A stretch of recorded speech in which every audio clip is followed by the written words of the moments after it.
I was listening to the radio the other day, and it was some talk radio. And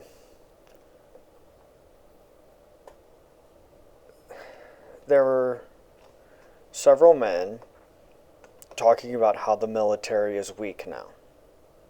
Because Trump, I believe this is why they were talking about it, Trump wants basically anyone overweight to be out of the military. If you can't pass a test, you should be out of the military, which shouldn't you have to pass this test to get in? How this happened? But that's beside the point. These men were saying that Joe Biden made our military weak. Like it's only been weak for a few years. Our military has been weak for decades and decades and decades now. And the men on here, it's not like they're 15-year-olds talking that just haven't lived very much and don't understand the past and what's happened in the past. These are men in their 30s, 40s, and 50s saying that the military got weak just 3 or 4 years ago. Is it just people have to blame certain people because they despise them so much? Because then I can't take anything you say seriously. So those guys that said Joe Biden made the military weak, everything they say is just crap to me. What they have to say means nothing. Even if they make good points, I can't take you seriously because obviously you have a gigantic bias and you can't stay subjective. You just can't. Because the military started getting weak in the 70s. So I know a guy who, I think it was 77 when he went to boot camp, I think. I'm not certain. And I think so, because the military had him sign a 30-year contract. And he went in when he was 17 and it expired, 40-year, because he was 57 when it was going to expire. Yeah, 40-year. So, I believe he went in 77, and he said that's the time when the military started going downhill. And he made the comment saying the softer side of the military came out. Because that's when they started having men and women together. And this is what he's saying. Again, wasn't alive then. I wasn't born till 86. No clue. I'm just going by what he said. And that man he told the truth like crazy. And he said that the softer side of the military came out in the late 70s. That's when they started integrating men and women in like the same boot camp and stuff like that. And that's when the military slowly started to lower its standards, because if you want women in the military, they can't do as much physically as men.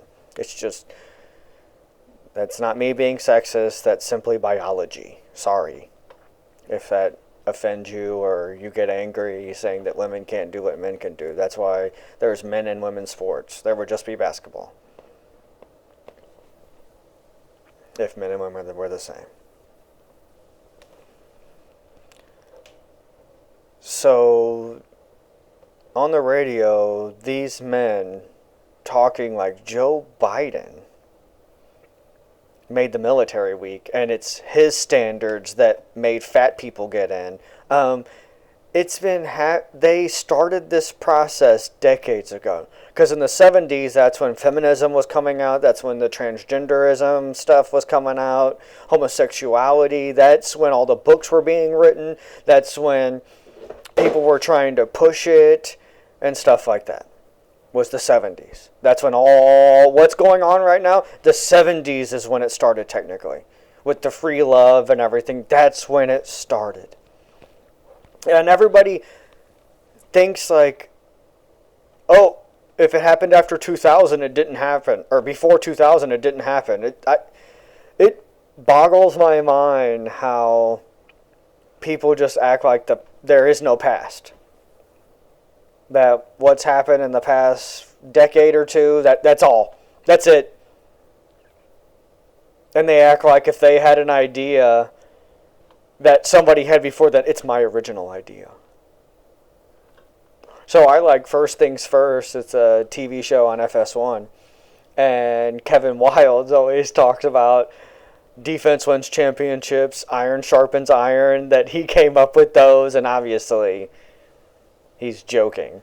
But it's, people do that for real. And they're not joking. Where he's being funny and he's very entertaining. These people are serious. Like, they did this. They came up with this. And I've said before in a previous video about this girl from Harvard deleting her apps, and she just wants to talk to people in person. And the person that's saying is like the radio host was like, "Oh my God, this girl is so brilliant. If she didn't go to Harvard, she never would have came up with this." You realize that's been done for thousands and thousands and thousands and thousands and thousands and thousands of years. No matter what you believe, if you're a Christian and people have been around 5,000, 6,000, or you believe something else where people have been around millions and millions of years.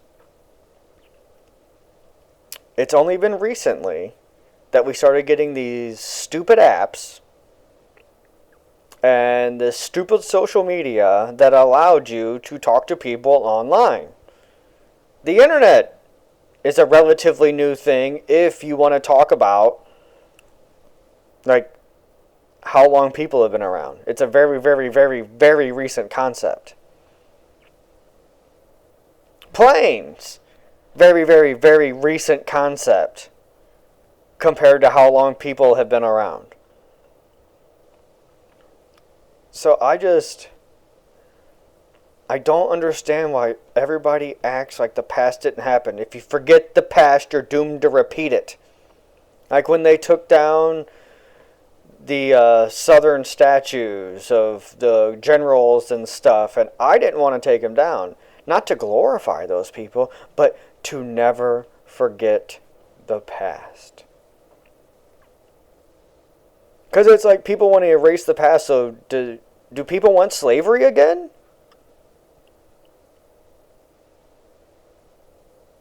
Because if you forget the past, you're doomed to repeat it. So if we just forget about slavery and act like it didn't happen, we're human beings. What goes around comes around. You see the stupid stuff from the 70's and 80's making its way back. I hear the music I grew up with in high school in the early 2000s. It's in movies and stuff. Everything comes back around. Like, oh my gosh, mullets. What the heck? You were trailer trash if you had mullets. Now it's cool. So things come back around. Because people forget what it used to mean. So if something wasn't cool before, it was cool, then they thought it's not cool, it comes back because the reason people thought it was not cool goes away, you forget. And I don't want to forget the bad things that have happened, because then you're just going to repeat mistakes.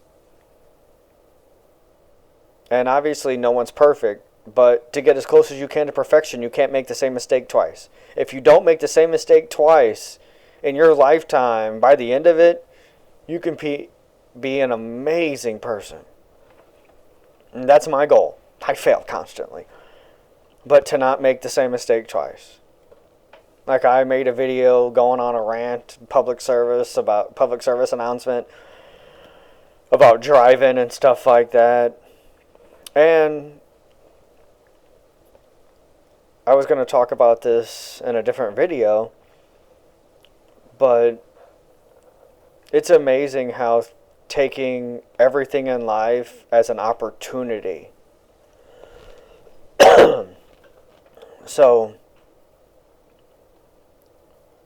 it was a movie, TV show, or something like that, and it was like, if you pray for courage, does God give you courage, or does He give you opportunities to be courageous? If you pray for kindness, does He give you kindness, or does He give you the opportunity to be kind to others? Or if you pray for patience, does he just give you patience or the opportunity to be patient? And driving, it irritates me so much because people are so inconsiderate. Today, I was riding my bike and these guys are just chatting right in the middle of where you're, like, there's plenty of room to the side of the trail, but they're plopped down in the middle of it, just chatting away while they're, in theory, supposed to be working, but just chatting away. And I said, excuse me, went past, but it just irritated me so much. But then I have to stop and be like, no, that's an opportunity for me to not let what some downward facing dumbass does, and how them being inconsiderate and only thinking about what they want, not to affect me, to rise above. And if you come at the world like that, that everything is an opportunity to be better, to be more patient, to be more courageous, to be kinder, more sympathetic, empathetic, it can be pretty mind-blowing. And you're going to forget at times and things will irritate you, but generally, for me, within 30 to 60 seconds, I can rein myself in from the anger, frustration, annoyance, whatever. Sometimes it takes longer. But like little stuff, like driving, somebody just standing where you're supposed to be able to walk, run, bike, whatever. That I can rein myself. It's not that I get over it in 30 to 60 seconds. I rein myself in. And then, Kevin, how can this be an opportunity to make yourself better? Because I can't control everyone else. Can't. You can try, but it's going to be frustrating because you can't. The only person you can control is you. So, control you. That's all you can do. And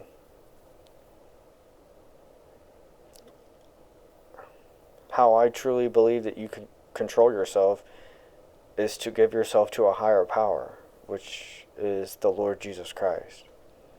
Accept Him into your heart and give yourself to Him. And it'll change your life. I promise. It will always, and I've gotten on people for using absolutes, but this isn't absolute. If you truly give yourself to God, it will always make your life better. Always. Will you necessarily have more money or more friends, get more girls, get more guys, be more popular? That doesn't make your life better. It truly doesn't. Becoming a better human being each and every day, helping others, being a kinder person, a little more understanding. That is what makes you better. So, if you made it this far, you'll probably be first. One and only. But,